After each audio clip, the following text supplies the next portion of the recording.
Prison Service is one of the leading manufacturers or producers or generators of seedlings towards that process. Finally, Your Excellency, sir, I just want to highlight that going forward, we look forward to the support of your administration so that we can modernize our prison staff training college. At the moment, we are able to accommodate the training of fresh recruits and perhaps the officer cadets up to inspector level. We have facilities for training. But above the rank of inspector, we intend to introduce programs, leadership programs that will help us generate the rightful command and ensure there is proper succession management in the Kenyan Prison Service so that a constable who joins the service is able to look forward to becoming a Commissioner General because there is career progression and succession management. I want to thank you once more for coming, and allow me, Your Excellency, sir, to now invite the Prime Cabinet Secretary of the Republic of Kenya, His Excellency Musalia Mudavadi, to say jambo and invite you on our behalf. Welcome, Your Excellency.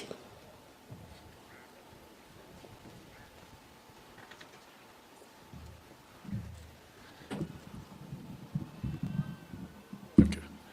Your Excellency, the President of the Republic of Kenya and Commander-in-Chief of the Defense Forces, my colleague, Professor Kindiki, all leaders and service commanders that are here today. Let me just take 2 minutes of your time before I invite His Excellency the President. First, let me also congratulate all the men and women who have today been honored after successfully completing their package of training. We say congratulations to you as cadets today. The second point I want to make is that, Your Excellency, it is always a sense or a moment of joy and pride to Kenyans and to our nation when we see disciplined men and women marching by and taking the oath, committing to serve this country and yourself as they have done today. Our disciplined forces, our men and women in uniform, have been a beacon of hope that this country is stable, shall remain stable, and is a country that shall observe the rule of law. This has also gone beyond our borders because a lot of these men and women are always called upon to serve beyond our borders in peacekeeping efforts, in training of other nations' people, and that is a clear recognition that Kenya has made tremendous strides in ensuring that we cultivate the right kind of public service, a public service that is fit for purpose, that is able to ensure that there is stability, and that is what a robust economy requires.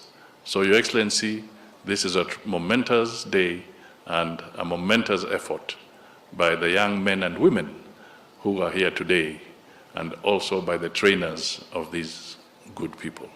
Your Excellency, it is now my singular pleasure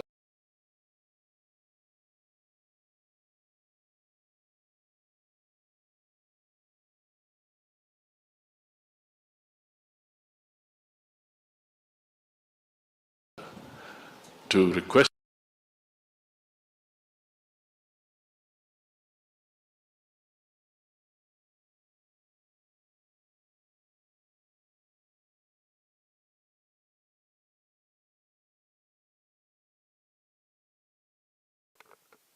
Please, let's take our seats. All government officials, graduates, and parents,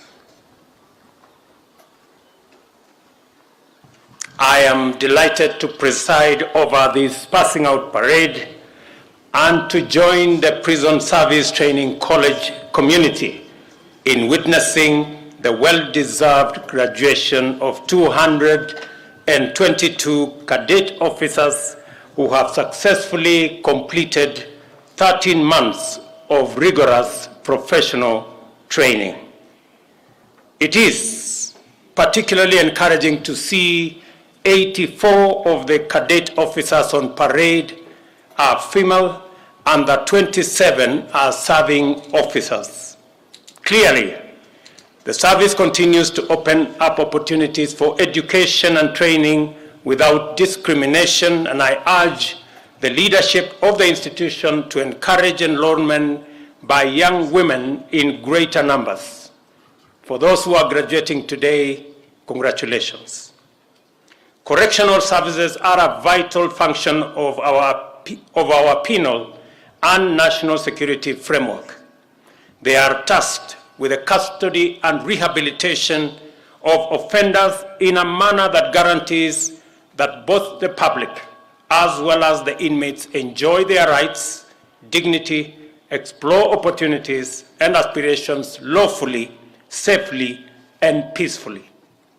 It is my hope that the service has now embraced correctional practices and aligned its policies, procedures, and standards with the Constitution and our development agenda. The shift in the correctional service paradigm from punishment and retribution to rehabilitation and correction has opened up novel possibilities with important implications for our development program. In particular, the rehabilitation and correction framework focuses on reform, redirection, as well as the empowerment of prisoners for effective social participation. To reduce a prisoner's likelihood of returning to antisocial conduct and increase their capacity for gainful activity, correctional services now impart knowledge, skills, and training in various arts and crafts. I have considered the various fields in which the service trains prisoners and noted with great satisfaction that they align with the government's commitment under the bottom-up economic transformation agenda. Under agriculture and food security agenda, we intend to feed the nation and drastically enhance our agro-industrial output. Many correctional institutions have huge tracts of land that should be put to full use and join the government in fulfilling the food sufficiency commitment. These institutions have duly been instructed to ensure productivity and increase in incomes, more specifically for the prison department. We are going to provide, as I committed, 67 new tractors and other implements and equipment that will enable the prison department in the lands that they have to put under production 8,000 acres to produce maize, to produce rice, vegetables, and other produce that will support the government program on food sufficiency. Under our affordable housing program, we have set out to create millions of jobs throughout the building industry, construction of projects, extraction and preparation of building materials, as well as fabrication and installation of fixtures, fittings, and other accessories, among other activities. Under our micro and small enterprise, we intend to encourage the prison's enterprise by providing additional modern equipment to improve the quality of products that comes out of our prison enterprise industry so that we can better serve both the inmates with good quality training and equipping them with the necessary knowledge for them to participate meaningfully once they leave prison. We have embarked also on financial and capacity and other forms of empowerment for entrepreneurs to innovate, incubate, and curate business ideas into the next generation and to profitably engage in enterprise in various sectors and at different scales. The Hustler Fund will provide and make affordable funding available to support these enterprises, reduce barriers to accessing funding, and deepen financial inclusion. I am encouraged, therefore, to note that the prison service has placed emphasis in educating and training prisoners in various aspects of agriculture, including irrigation and mechanized farming. I am also happy to see the magnificent handicraft and other items produced by skilled prisoners under the auspices of the prison's enterprises. As we take concerted and robust measures to combat climate change through the restoration of national forest cover, I take this opportunity to commend the State Department for Correctional Services, which has planted 443,000 trees so far in prison institutions across the country.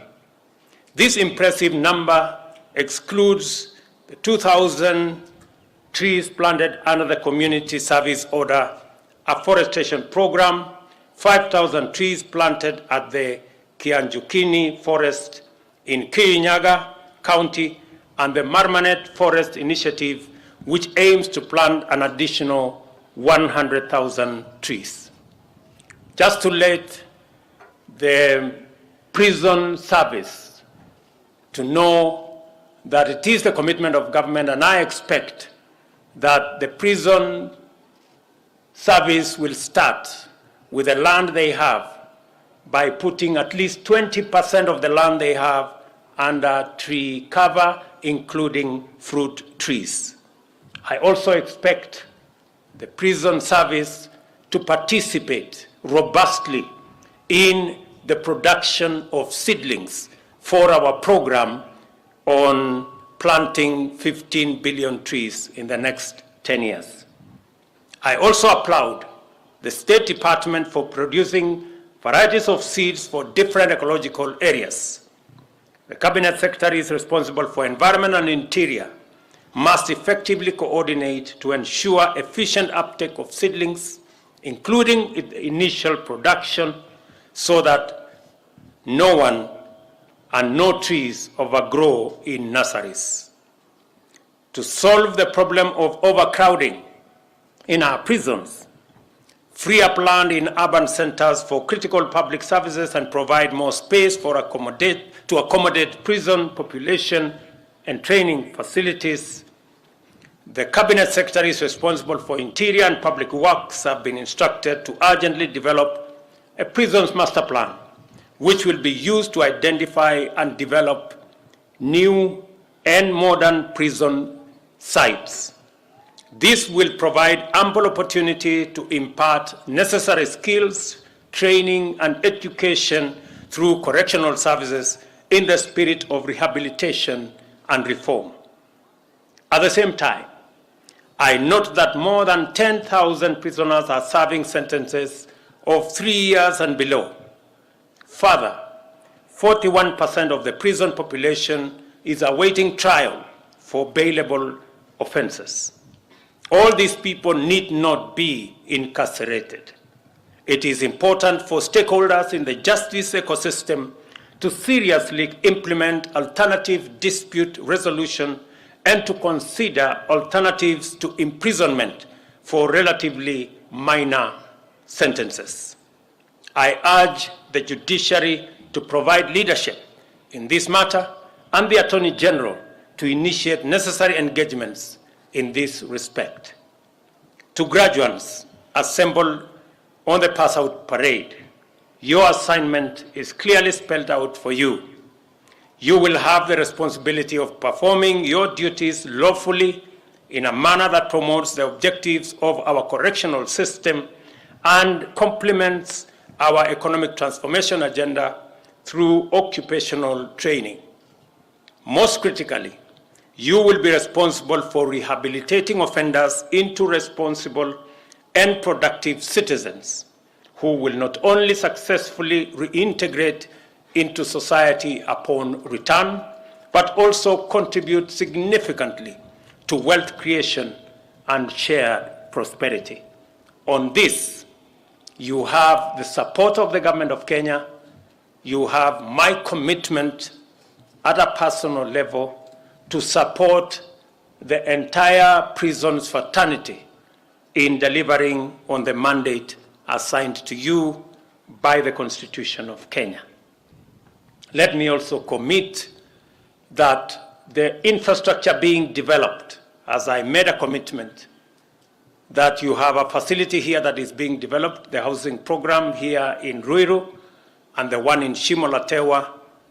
I want those facilities to be completed before the end of this year, and the minister should come and open them for use by those who are waiting for those facilities.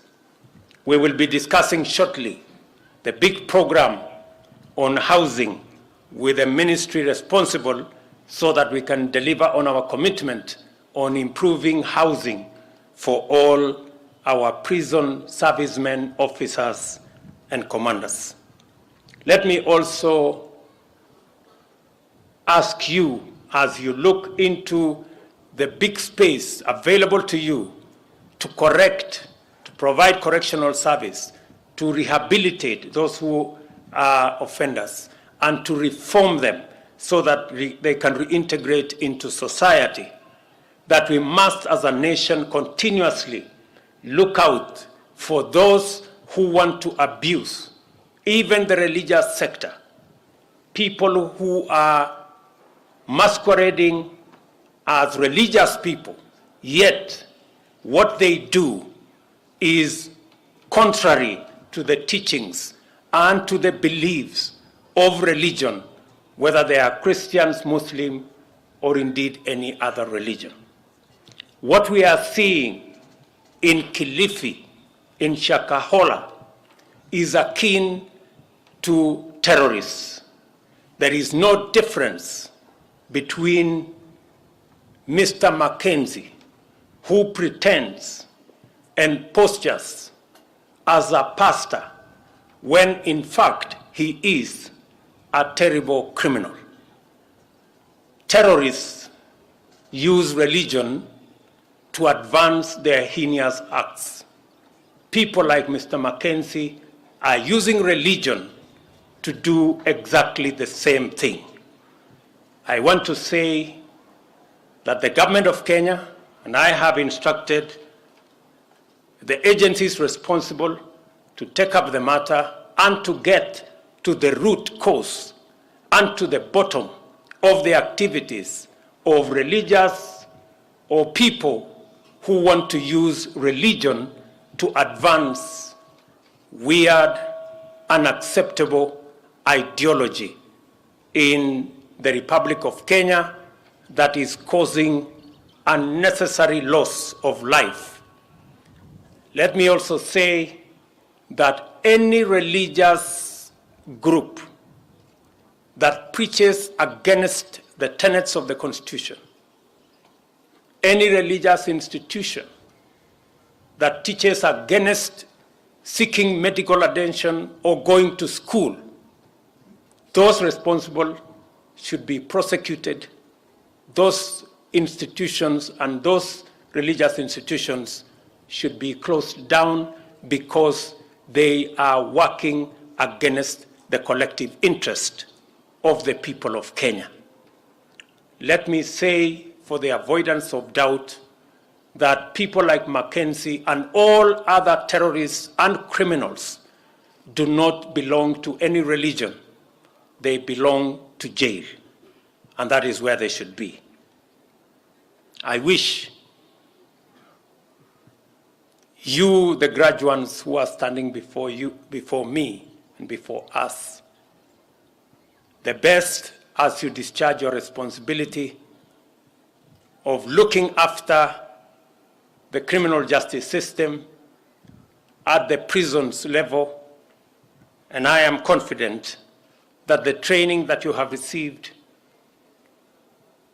the many tenets that have been inculcated into you, are going to enable you to deliver with distinction on your mandate. I wish you the very best as you undertake this momentous assignment. Congratulations, God bless you, and God bless our great country, Kenya. Asanteni sana.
Your Excellency, may I have a permission to march off the parade, sir?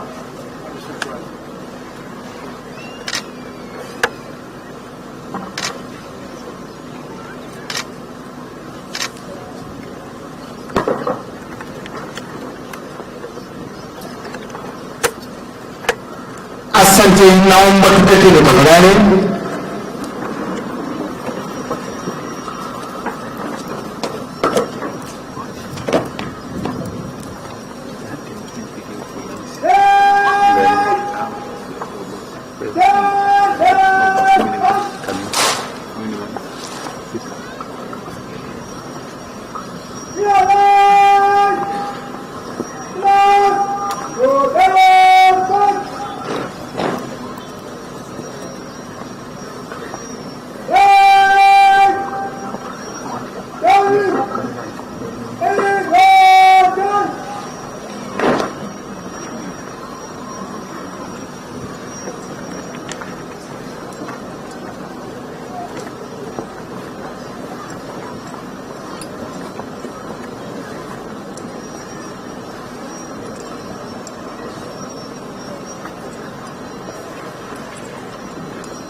Mheshimiwa Rais,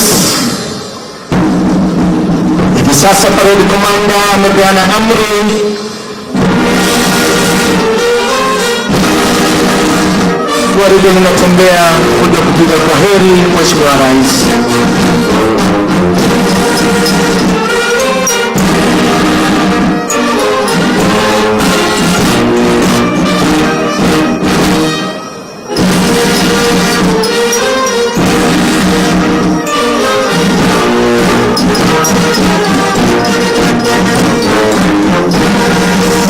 sasa Mheshimiwa Rais, hawa ni maafisa kamili wa idara ya magereza baada ya kula kiapo mbele yako Mheshimiwa Rais.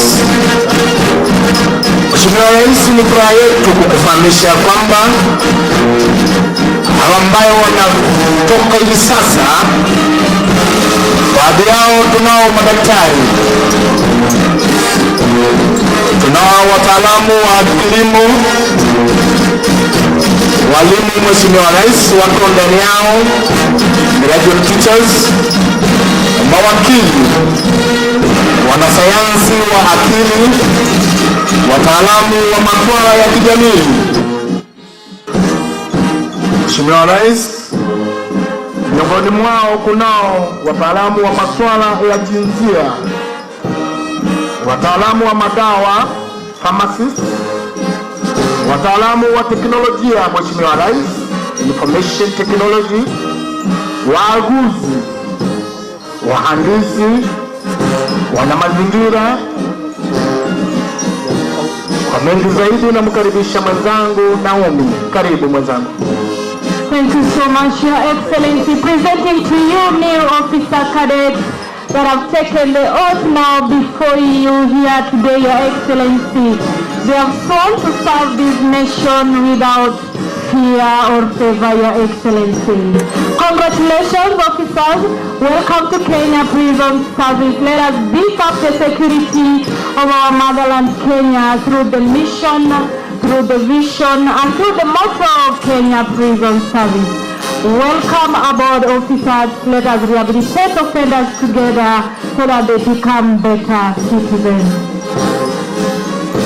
Your Excellency, this officer cadet has been groomed. They have been empowered with the right skills and knowledge, Your Excellency, and they now leave this ground, the training college, with the right tools and weapons to serve the nation in the Department for Correctional Services, Your Excellency. Among the areas, Your Excellency, that these officers are taken through, that is going to enhance service delivery in Kenya Prison Service, Your Excellency. Some of them include, they are taken through weaponry, Your Excellency. They are also taken through leadership and endurance, Your Excellency. These officer cadets were also taken through terrorism and countering violent extremism, Your Excellency. A key area that was also not left behind, Your Excellency, was on the Constitution of Kenya 2010, Chapter 4 and Article 10 of the Constitution of Kenya, talking about national values, Your Excellency. So the Kenya Prison Service from the Prison Staff Training College, Your Excellency, is presenting to you officers who know the rules, who know what the Constitution is all about, who are aware that they are not supposed to violate the rights of our clients whom they are going to serve in their daily lives, Your Excellency. Welcome aboard, officers. Let us serve the nation together as Kenya Prison Service officers. Thank you, Your Excellency.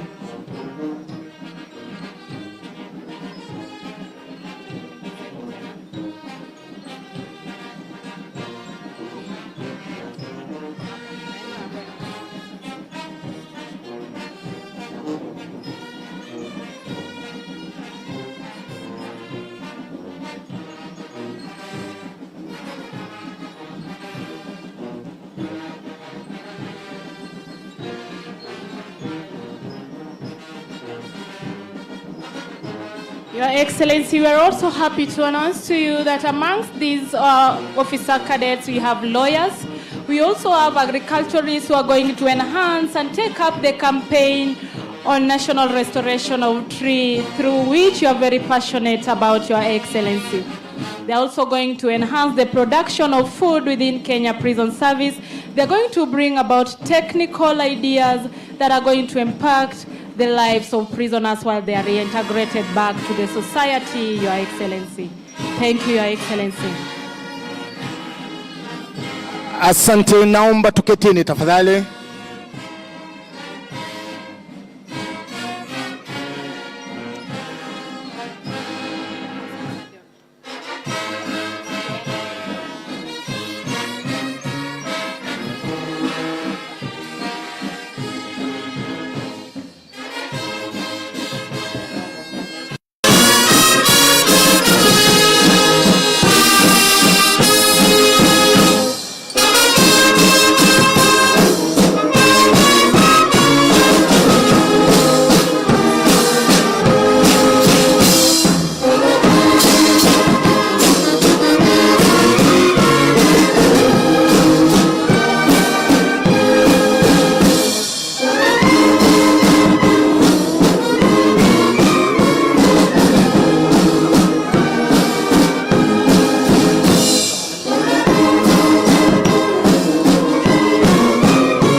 nyimbo ambazo zitafuatana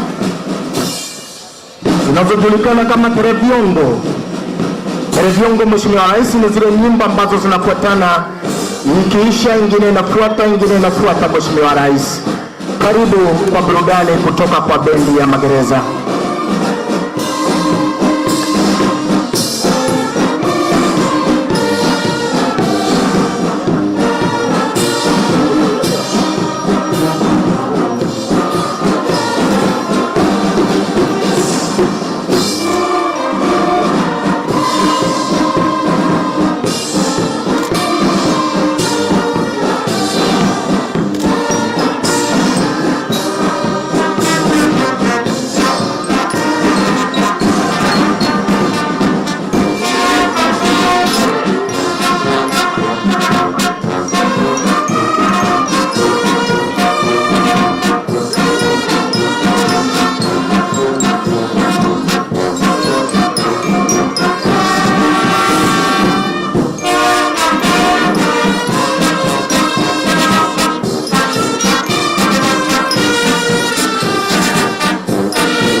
Wimbo wa kwanza, Mheshimiwa Rais, ni wewe Mungu wangu.